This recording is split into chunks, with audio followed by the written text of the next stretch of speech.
Hello friends, എല്ലാവർക്കും നമസ്കാരം. A D ജോബ്സിൻ്റെ പുതിയൊരു വീഡിയോയിലേക്ക് എല്ലാവർക്കും സ്വാഗതം. ഇന്നത്തെ വീഡിയോയിൽ നമ്മൾ ഡിസ്കസ് ചെയ്യുന്നത് കേരള സർക്കാർ സ്ഥാപനമായ ഫയർഫോഴ്സ് അല്ലെങ്കിൽ ഫയർ ആൻഡ് റെസ്ക്യൂ സർവീസിൽ വന്നിട്ടുള്ള ഒരു വേക്കൻസിയെ കുറിച്ചിട്ടാണ്. അപ്പോൾ നമുക്കിനി ഡീറ്റെയിലായി വീഡിയോട്ട് എടുക്കാം. സോ വീഡിയോ സ്കിപ്പ് ചെയ്ത് പൂർണ്ണമായിട്ട് കാണാൻ ശ്രമിക്കുക. അതോടൊപ്പം തന്നെ തൊട്ടടുത്തുള്ള ബെൽ ബട്ടൺ കൂടി ഒന്ന് എനേബിൾ ചെയ്യുക. അപ്പോൾ നമ്മളിടുന്ന വീഡിയോസിൻ്റെ നോട്ടിഫിക്കേഷനും കാര്യങ്ങളൊക്കെ നിങ്ങൾക്ക് ലഭിക്കുന്നതാണ്.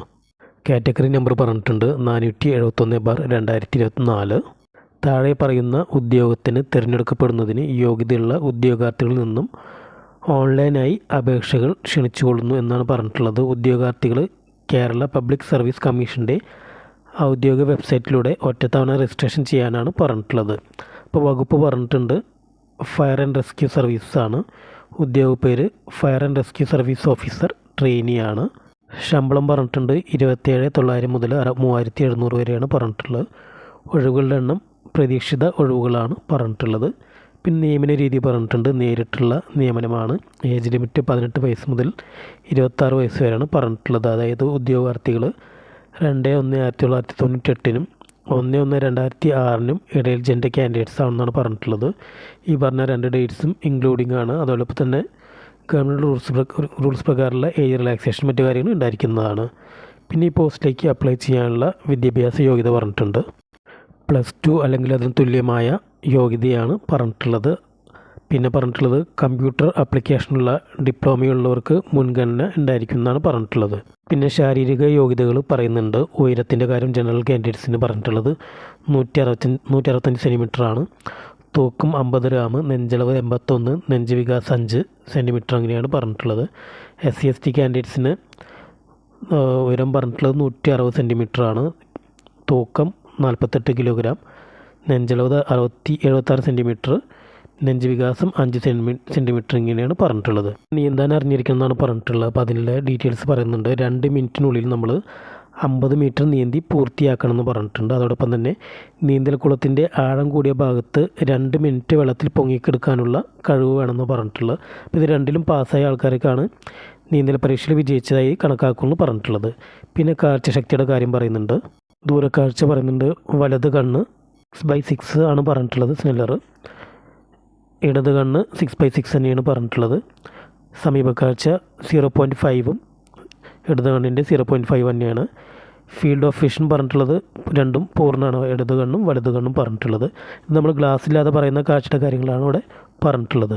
ഇനി മെഡിക്കൽ സർട്ടിഫിക്കറ്റിൻ്റെ കാര്യം പറയുന്നുണ്ട്. അപ്പോൾ അതിൻ്റെ ഫോർമാറ്റ് കൊടുത്തിട്ടുണ്ട്. അപ്പോൾ ആ ഡീറ്റെയിൽസൊക്കെ നമ്മളിതിൽ ഫില്ല് ചെയ്യണമെന്നാണ് പറഞ്ഞിട്ടുള്ളത്. അത് സിവിൽ സർജനിൽ കുറയാത്ത റാങ്കുള്ള ഒരു മെഡിക്കൽ ഓഫീസറുടെ കയ്യിൽ നിന്നാണ് നമുക്ക് കിട്ടേണ്ടത്. അപ്പോൾ അതിൽ പറഞ്ഞ കാര്യങ്ങളൊക്കെ ഫില്ല് ചെയ്തിട്ട് അവർ നമുക്ക് തരുമെന്നാണ് പറഞ്ഞിട്ടുള്ളത്.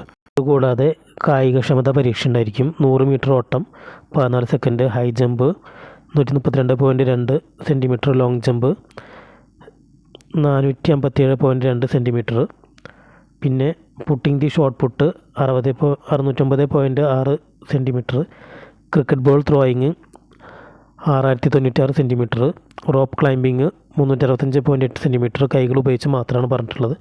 പുള്ളപ്പ് അഥവാ ചിന്നിങ് 8 തവണ, പിന്നെ 1500 മീറ്റർ ഓട്ടം 5 മിനിറ്റ് 44 സെക്കൻഡ് കൊണ്ട് പൂർത്തീകരിക്കുന്നതാണ് പറഞ്ഞിട്ടുള്ളത്. പ്രൊബേഷൻ്റെ കാര്യം പറയുന്നുണ്ട്. ജോലിയിൽ പ്രവേശിച്ച ആദ്യത്തെ 3 വർഷത്തിലെ 2 വർഷം പ്രൊബേഷണറി പീരീഡ് ആണെന്നാണ് പറഞ്ഞിട്ടുള്ളത്. പിന്നെ ട്രെയിനിങ്ങിൻ്റെ കാര്യം പറയുന്നുണ്ട്. സ്റ്റേറ്റ് ഫയർ സർവീസ് ട്രെയിനിങ് സ്കൂളിലോ അതിനായി നിശ്ചയിച്ചിട്ടുള്ള മറ്റ് സ്ഥാപനങ്ങളിൽ നിന്ന് 6 മാസത്തെ പരിശീലനം പൂർത്തിയാക്കേണ്ടതാണെന്നാണ് പറഞ്ഞിട്ടുള്ളത്. അതിനുശേഷം ഈ പരീക്ഷയിൽ അനുശാസിച്ചിട്ടുള്ള വിഷയങ്ങളിൽ നടത്തുന്ന പരീക്ഷ പാസ്സാവണമെന്നാണ് പറഞ്ഞിട്ടുള്ളത്. കൊണ്ട് പറയുന്നുണ്ട് ഈ തസ്തികയിൽ പെടുന്ന ആൾ പരിശീലനത്തിന് ശേഷം കുറഞ്ഞത് 7 വർഷമെങ്കിലും നിർബന്ധമായും ഫയർ ആൻഡ് റെസ്ക്യൂ സർവീസിൽ സേവനം അനുഷ്ഠിക്കണം എന്നാണ് പറഞ്ഞിട്ടുള്ളത്. നമുക്ക് അതിന് പറ്റിയിട്ടില്ലെങ്കിൽ ഗവൺമെൻറ് ഡിസൈഡ് ചെയ്യുന്ന ഒരു എമൗണ്ട് നമ്മുടെ അവിടെ കൊടുക്കേണ്ടി വരും എന്നാണ് പറഞ്ഞിട്ടുള്ളത്. പിന്നെ ഈ പോസ്റ്റിലേക്ക് അപ്ലൈ ചെയ്യാനുള്ള രീതി പറയുന്നുണ്ട്. കേരള PSCയുടെ ഒഫീഷ്യൽ വെബ്സൈറ്റിൽ പോയിട്ട് 1 ടൈം രജിസ്ട്രേഷൻ ചെയ്യുക. അപ്പോൾ നമുക്ക് യൂസർ ഐഡിയും പാസ്വേഡും കിട്ടും. അത് പ്രകാരം ലോഗിൻ ചെയ്തിട്ട് അവർ പറയുന്ന കാര്യങ്ങളൊക്കെ എൻ്റർ ചെയ്തിട്ട് അപ്ലോഡ് ചെയ്യുന്ന പ്രോസസ്സാണ്. ഫൈനലി ഫ്യൂച്ചർ റെഫറൻസിന് വേണ്ടി അതിൻ്റെ ഒരു പ്രിൻ്റ് ഔട്ടും എടുത്തു വെക്കാൻ പറയുന്നുണ്ട്. പിന്നെ ഈ പോസ്റ്റിലേക്കൊക്കെ അപ്ലൈ ചെയ്യാനുള്ള ലാസ്റ്റ് ഡേറ്റ് പറഞ്ഞിട്ടുള്ളത് 15/1/2025 ബുധനാഴ്ചയാണ് പറഞ്ഞിട്ടുള്ളത്.